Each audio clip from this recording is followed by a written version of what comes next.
In 216 BC, on a dusty plain in southern Italy called Cannae, the Roman Republic suffered the single worst military defeat in its entire history. In a single afternoon, somewhere between 50 and 70,000 Roman soldiers were killed. More than died in either World War battle at the Somme or Gallipoli. The man responsible wasn't a Roman general gone rogue. He wasn't a Greek king or a Persian emperor. He was a Carthaginian, a commander from a city most people today can barely place on a map. His name was Hannibal Barca, and what he built and what he nearly destroyed is one of the most extraordinary stories in the ancient world. But Hannibal didn't come from nowhere. He came from a civilization that had dominated the Western Mediterranean for centuries, a civilization so powerful, so commercially sophisticated, and so militarily capable that Rome spent more than 100 years trying to erase it. And when they finally did, they salted the earth. This is the story of Carthage. To understand Carthage, you have to go back further than Carthage itself, back to the Phoenician. Around 1200 BC, as the great Bronze Age civilizations of Egypt, Greece, and Anatolia were collapsing, the cities of the Levantine coast, Tyre, Sidon, Byblos, survived, and more than survived. They adapted.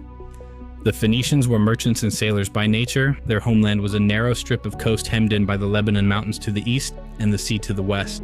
There was no room for agricultural empire. There was only the water, so they mastered it.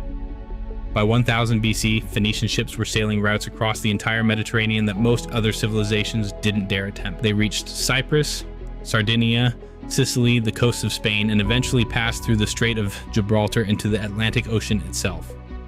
This was not exploration for its own sake. It was commerce on an industrial scale. What Phoenicia traded was purple.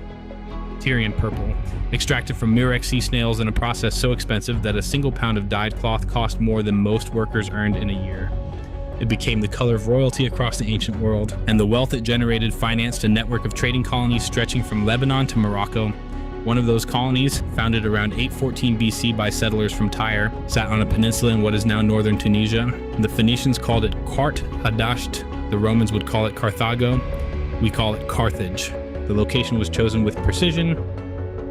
The peninsula allowed two natural harbors, one facing north, one facing east, giving the city control over sea lanes in multiple directions.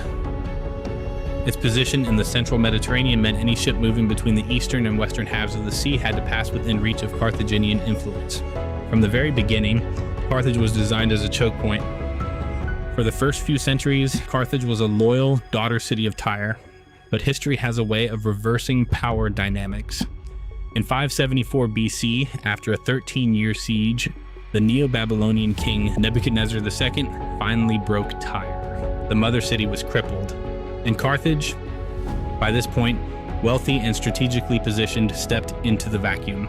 It didn't just inherit Tyre's trade network, it reorganized it, expanded it, and made it something Tyre had never been: an empire. The Carthaginian commercial system at its peak was something Rome could only dream of replicating. At the center was the city itself, home to perhaps 400,000 people by the 3rd century BC. One of the largest cities in the ancient world, comparable to Alexandria and larger than Rome at the same period. The harbor was a marvel of engineering, two concentric circles of facilities, one commercial, one exclusively naval, concealed behind walls so visiting merchants couldn't count the warships. No one outside Carthage knew the true scale of its military capacity. The commercial network spread in every direction. Spain yielded vast deposits of iron, copper, and silver, the metal that powered ancient economies the way oil powers modern ones. The mines near Cartagena were among the most productive in the ancient world. Carthage didn't just trade these resources, it controlled the supply chains, the refining, and the distribution. It maintained exclusive trading agreements, backed by treaty and enforced by naval power, that locked competitors out of key markets. What makes Carthage interesting as a system is how it governed this empire without overextending. Unlike Rome, Carthage did not impose direct rule on most of the territories it influenced. It operated through treaties, garrison forces in key ports, and commercial dependency.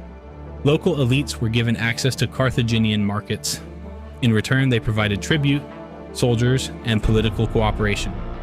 The cities of Sardinia and western Sicily weren't colonies in the Roman sense. They were client states bound by economic necessity. This was cheaper than conquest and, for a long time, more stable. The city was ruled by two annually elected magistrates called suffets, alongside a powerful senate dominated by the merchant aristocracy. Carthage was not a militaristic state. It was a commercial republic that used military force instrumentally to protect trade routes, suppress rebellions, deter competitors, rather than as the organizing principle of its identity. This distinction would later prove critical because Carthage didn't field a citizen army the way Rome did. Its forces were largely mercenaries, Numidian cavalry, Spanish infantry, Gauls, Balearic slingers, Libyan spearmen. Specialized, formidable, and flexible. But mercenary armies have a fundamental vulnerability. They require continuous payment, stop the money, and the army dissolves, or worse, turns on you. By the 3rd century BC, two powers had grown large enough that coexistence was becoming difficult. Rome had consolidated control over the Italian peninsula. Carthage had extended its influence across North Africa, Sardinia, much of Spain, and western Sicily. And Sicily was where they finally collided. In 264 BC, a dispute over the Sicilian city of Messana escalated into what historians call the First Punic War. The name comes from the Latin word for Phoenician, Punicus. The conflict lasted 23 years. What makes it strategically remarkable is what Rome had to do to fight it. Rome had no meaningful navy. Carthage had the most powerful fleet in the Mediterranean. The Romans captured a Carthaginian warship that had run aground and used it as a template to build hundreds of copies, with remarkable speed according to ancient sources. Then they invented the corvus, a boarding bridge that could be dropped onto an enemy ship, allowing Roman soldiers to fight a naval battle as if it were a land engagement. Rome was hacking the war, changing the rules to favor its existing strengths. It worked at enormous cost. In the end, Rome won. The peace terms were punishing. Carthage evacuated Sicily and paid a substantial war indemnity, but what happened next was arguably more consequential. While Carthage was dealing with a catastrophic mercenary revolt, a rebellion so brutal it inspired Gustave Flaubert to write a novel about it 22 centuries later, Rome seized Sardinia. It was a violation of the peace treaty. Carthage was too weakened to respond, it swallowed the insult, and that humiliation calcified into something generational. Into this context was born Hamilcar Barca, the general who rebuilt Carthaginian power through Spain. He brought his young son with him. According to the Roman historian Livy, though historians debate the exact story, the boy begged to come along, and Hamilcar agreed only after extracting a promise that the boy would be the eternal enemy of Rome. The son's name was Hannibal. Hannibal spent his formative years in Spain, learning warfare from his father and later his brother-in-law Hasdrubal. By the time he took command at age 26, he had spent almost his entire life preparing for one thing. When Rome pressured Carthage over a Spanish city called Saguntum, Hannibal saw his opening. In 219 BC, he besieged and took it. Rome declared war, and Hannibal launched the most audacious strategic operation in ancient history. He did not wait for Rome to come to him. He marched an army. Ancient sources cite as many as 90,000 infantry and 12,000 cavalry leaving Spain, though modern historians estimate a total force closer to 40,000, along with 37 war elephants across southern Gaul and over the Alps in late autumn. The crossing took 15 days through snow, ice, and near vertical passes. Soldiers fell into ravines. Elephants panicked on narrow ledges. By the time the army descended into northern Italy in 218 BC, Hannibal had lost a significant portion of his forces and most of the elephants. The bronze stele he later erected recorded just 20,000 infantry and 6,000 cavalry arriving in Italy. What remained was a hardened, committed force. The strategic logic was precise. By entering Italy from the north, Hannibal bypassed Rome's naval superiority entirely. He also arrived where Gallic tribes had recently been subjugated by Rome and were eager for payback. His army was not just a military unit, it was a political statement, and it started winning immediately. At the Trebia River in 218 BC, Hannibal destroyed a Roman army. At Lake Trasimene in 217 BC, he ambushed and annihilated another. 15,000 Romans killed in a single morning, including the consul Gaius Flaminius. The Senate appointed a dictator, Quintus Fabius Maximus, who adopted a strategy of avoiding pitched battle and harassing Hannibal's supply lines. The Romans mockingly called him Cunctator, the delayer, but the Roman people were not in the mood for delay. They wanted a decisive battle. They got one. 216 BC at Cannae, two consuls led Rome's largest army ever assembled, somewhere between 70,000 and 86,000 soldiers, against Hannibal's roughly 50,000. The Romans outnumbered him, and Hannibal still destroyed them. Cannae is still studied in military academies today as the defining example of envelopment tactics. Hannibal placed his weakest troops in the center and his strongest, the Libyan infantry and Numidian cavalry, on the flanks. The Roman mass pressed forward against the center, which deliberately bent backward, drawing them deeper. Then Hannibal's flanks folded inward. The Numidian cavalry swept around the rear. The Romans were packed so tightly they couldn't raise their weapons. The killing lasted for hours. By nightfall, the flower of the Roman aristocracy lay dead on the plain of Cannae. It was the closest Carthage ever came to ending Rome, and Hannibal did not march on the city. Why? Historians have debated this for centuries. Livy records the perhaps apocryphal exchange in which Hannibal's cavalry commander Hannibal says, "You know how to win a victory, Hannibal, but not how to use one." The practical reality is more complex. Hannibal had no siege equipment. Rome's walls were formidable, and his entire strategic plan was not to destroy Rome physically, but to break its alliance system, to convince Rome's Italian allies to defect, stripping the Republic of the manpower that made it resilient. Some did defect. Capua, one of Italy's richest cities, went over to Carthage. Philip V of Macedon signed a treaty with Hannibal. It looked for a moment like the alliance was cracking, but most of Rome's allies held. This is the key issue in understanding why Carthage ultimately lost. Rome had built something Carthage had not, a network of genuinely loyal partners with deep legal, cultural, and institutional ties to the Roman project. When the pressure came, most of them calculated that the Roman system was preferable to the unknown of a Carthaginian-dominated Italy. Hannibal had broken Roman armies. He couldn't break Roman identity. The years after Cannae were a long, grinding war of exhaustion. Hannibal remained undefeated in the field. He would stay in Italy for 15 years and never lose a pitched battle, but he was slowly being strangled. Rome refused to give him the decisive engagement he needed. Meanwhile, a young Roman general named Publius Cornelius Scipio took the fight to Spain, capturing Carthago Nova in 209 BC and systematically dismantling the Barcan power base. By 206 BC, Carthage had been expelled from Spain entirely. Then Scipio did something no Roman commander had dared. He took the war to Africa itself. In 204 BC, Scipio landed in North Africa and began threatening Carthage directly. Hannibal was recalled from Italy. 15 years of campaigning, never defeated, recalled because the home front was collapsing. The final confrontation came in 202 BC at the Battle of Zama. Scipio had studied Hannibal's methods carefully. He had Numidian cavalry of his own, allied with a king named Massinissa, who had switched sides.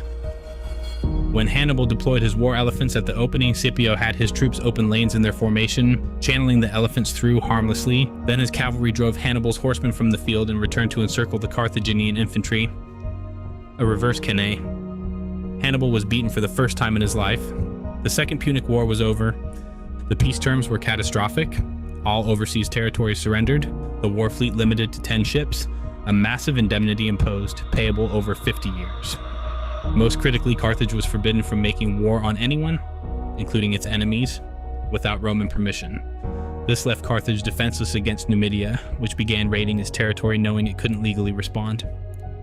For 50 years, Carthage recovered economically, remarkably quickly, which terrified Rome. The senator Cato the Elder ended every speech before the Senate, regardless of topic, with the phrase "Carthago delenda est," Carthage must be destroyed.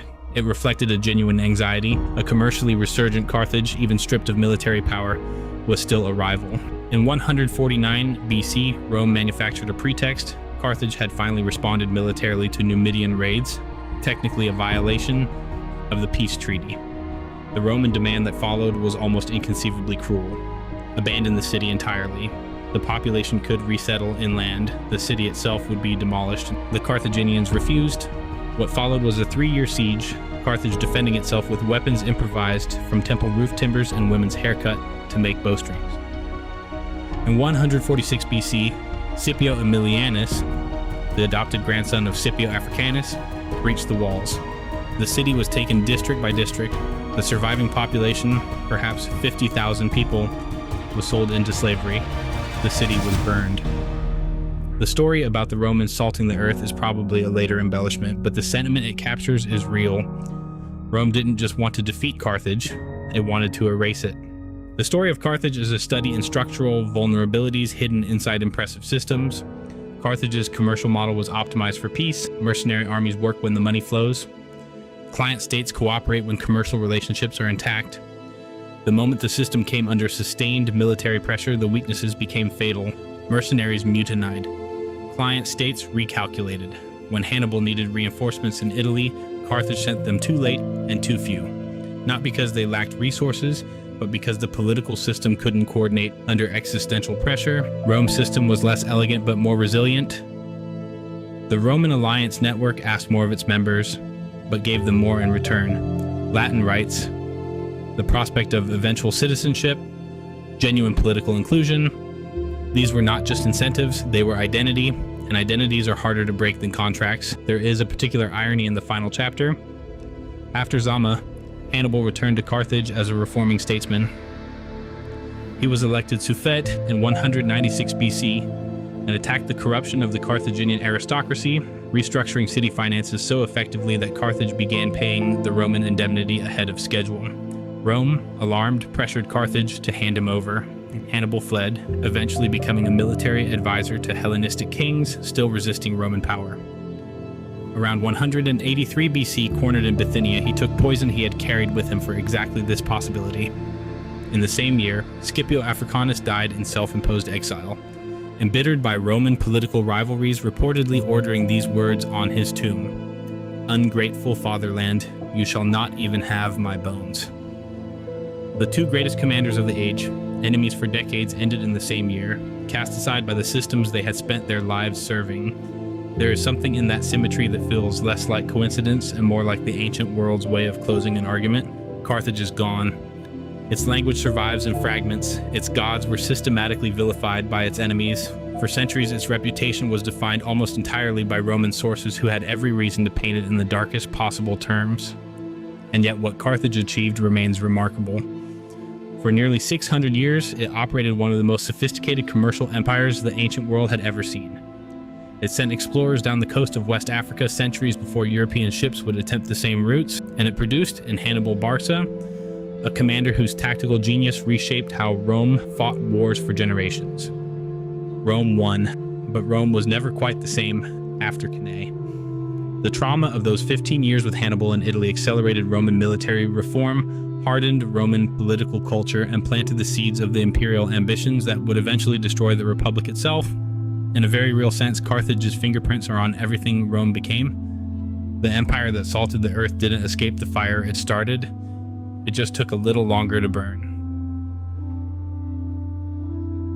If you enjoyed this journey, please like, subscribe, and enable notifications to join us for next week's story. Thank you for watching.